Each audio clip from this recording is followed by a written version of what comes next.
This is how much you can make from Respondent. Today I'll be showing you how to make money with Respondent, how to qualify for surveys or studies. So the first thing we are going to look at is your biodata. Your biodata is your personal information, your personal profile. So this personal profile is what makes you eligible for some type of project. This data helps Respondent link you with the right project that fits your profile. Now, how do you include your biodata to your Respondent account? I'm going to show you that just now. Click on the top left top right icon right here, and then you will see projects, you will see settings and all. So click on the settings and then click on profile information. Now you can see here it is written about me. You click on it. This is your gender, male, spoken language, sorry. Nationality, ethnicity, highest level of education, household income, location, area type, relationship status, living situation, pets. So do make sure you put in all your details here. If you have a dog or a cat, you include it here, and the numbers and types of pets you have. Here also, are you a homeowner? Do you have a home? Do you own a home? Do you own a house? So here also you see living situation, living with spouse, living with parent or significant other. You make sure you include it so as respondents to be able to link you up with the right study for you. You go down to topics you like. This also include what you are interested in. Are you interested in travels? Are you interested in home gardening, art and entertainment, real estate, health and wellness, business, social media, finance, law and government, pets and shopping? So you see family relationship and all that, food, drinks, education. So this will help them position the type of project, the type of studies you get. So let's give an example. If I'm interested in information technology, I'm interested in games, I'm interested in food and drinks, and also let's say finance. So picking this, the projects I'm likely to get is mostly about maybe financial apps or betting platform, that's gambling platform. When it comes to food and drinks, companies like McDonald's and the rest, they will contact you for a study. Information technology, you can see some maybe fintech or AI projects to do it, and also games, they might contact you to test the game and the workflow of the application. So you make sure you save each category you feel. You make sure you save it. Also here you can see there is written technology and device. You put in the device you own. If you own a laptop, if you own a smartphone, a desktop, you make sure you include it. Product and services as well. What streaming service do you use? If you use Netflix, Amazon, any other streaming platform, you include it.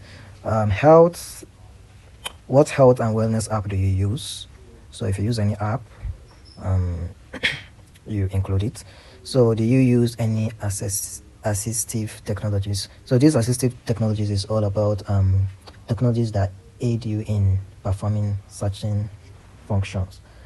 So like there's an application that's help your written words to translate into speech. The applications that like smart glasses that helps you with vision and recording. So all those are assistive technologies.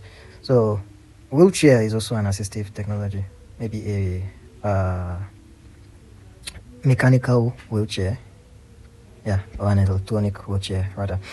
So that is all about building up your biodata. Now the next thing you need to look into is your filter. Now let's go back to projects.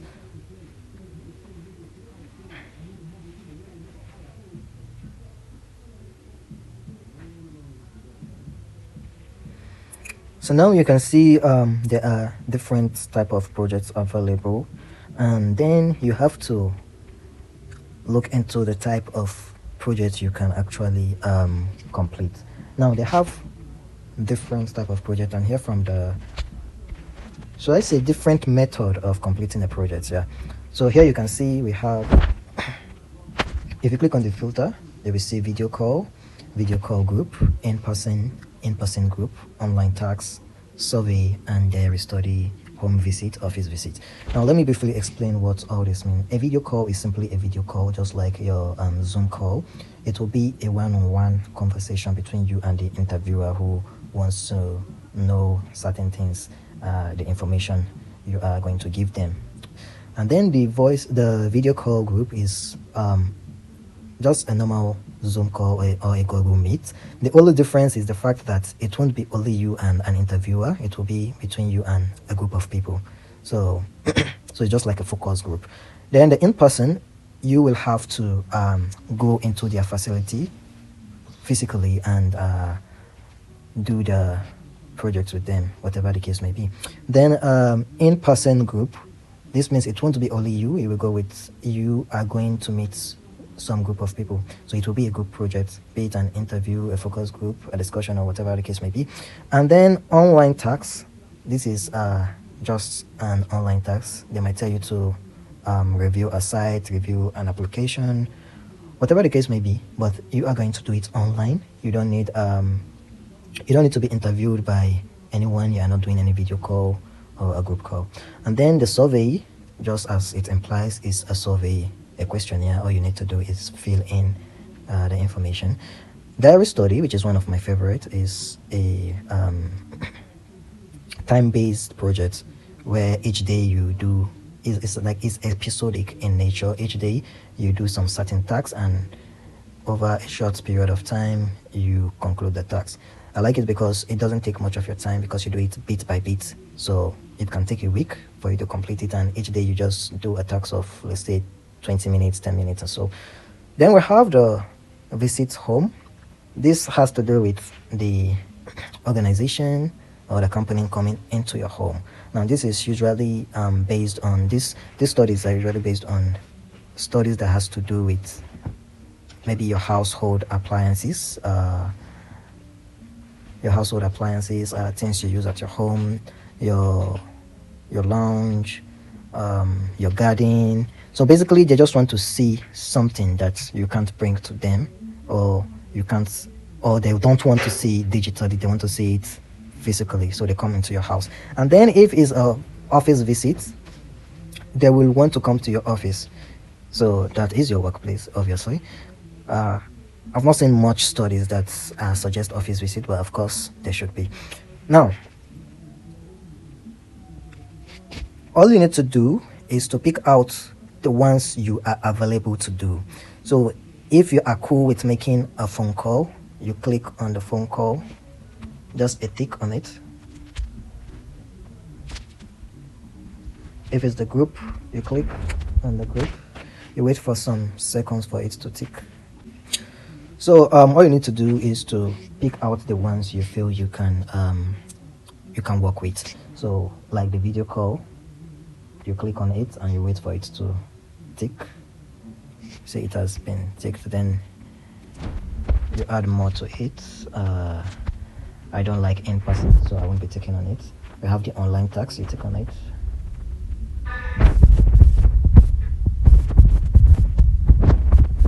Then surveys also, I like surveys.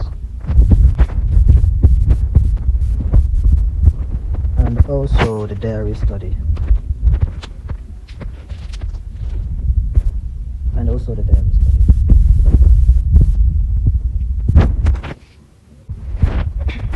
Alright, so the reason you do this is to filter out unwanted studies, to filter out studies you don't need, so as not to waste your time. So by doing this, you will only get studies of the nature you chose. Now let's go back to the next step, which is reverse psychology. Now you need to apply reverse psychology to some of these studies while applying them. Now let me briefly show you how you can do that. So looking at this World Cup study, let's click on it. It says, welcome and thank you for taking part in this study.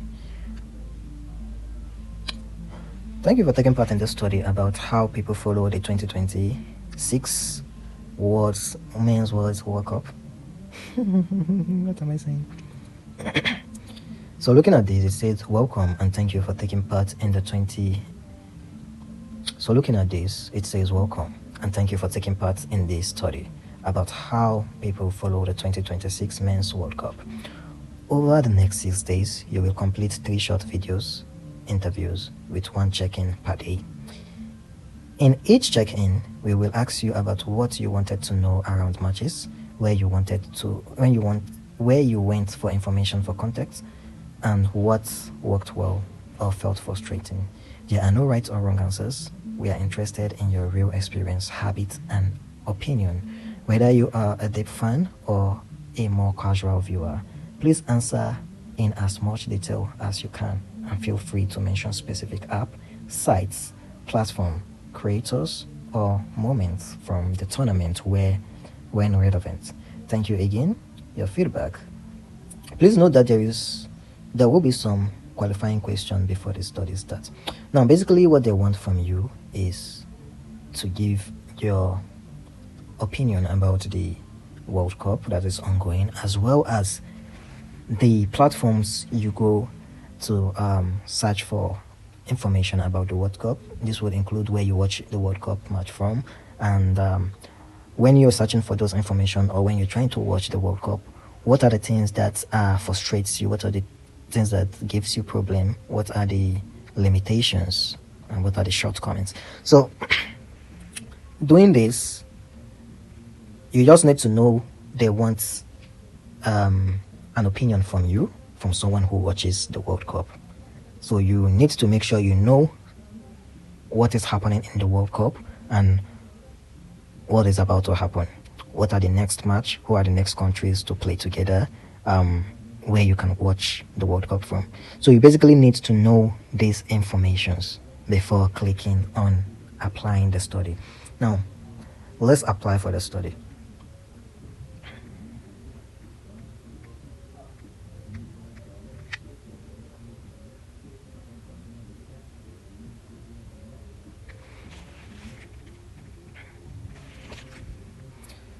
Do you consent to having your audio or video recorded for the purpose of this study? Yes. Then you click continue.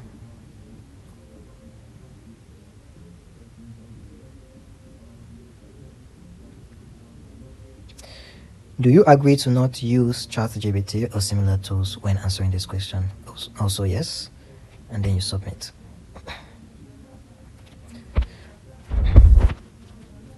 Now, let's say you don't know much about the World Cup. All you need to do is to make a short research. Check out the matches that were played before now, the country that lost, the country that won, who are the next set of countries to play, and just get those information. Where can you stream the World Cup live from? So even if you were not watching the World Cup, you can make this research just for this study and put a little bit interest into it just to complete the study. Now, the next thing we are looking at is simplicity. Just like I said, you don't need to do too much. You just need to be yourself. You need to understand what you are doing.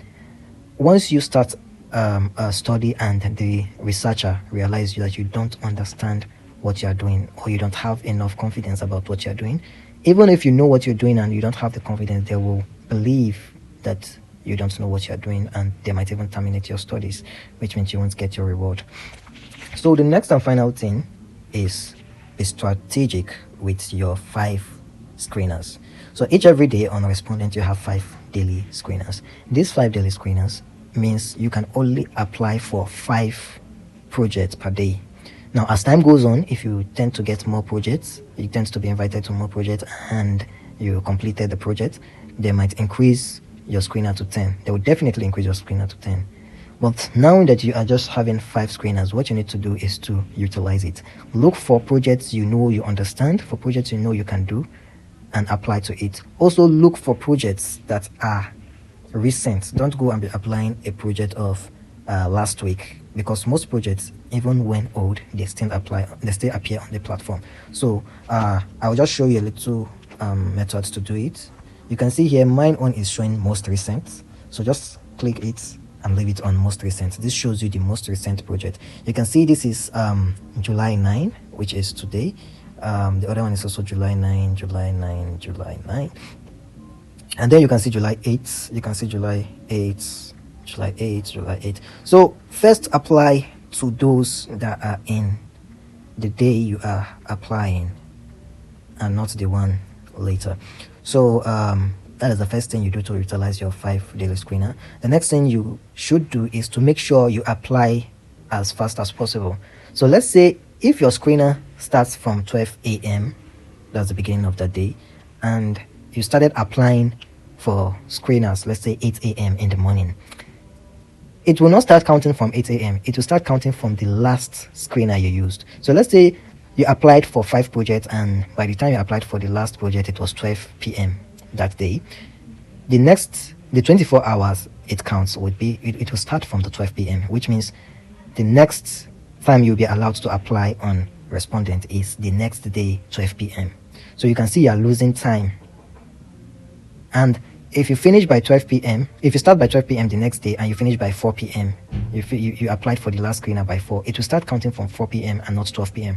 So the best you do is to make sure within 1 hour you apply for those 5 chosen projects, so that the next time you get to use the screener should be as soon as possible, just an hour later than the time you used the previous screener the previous day.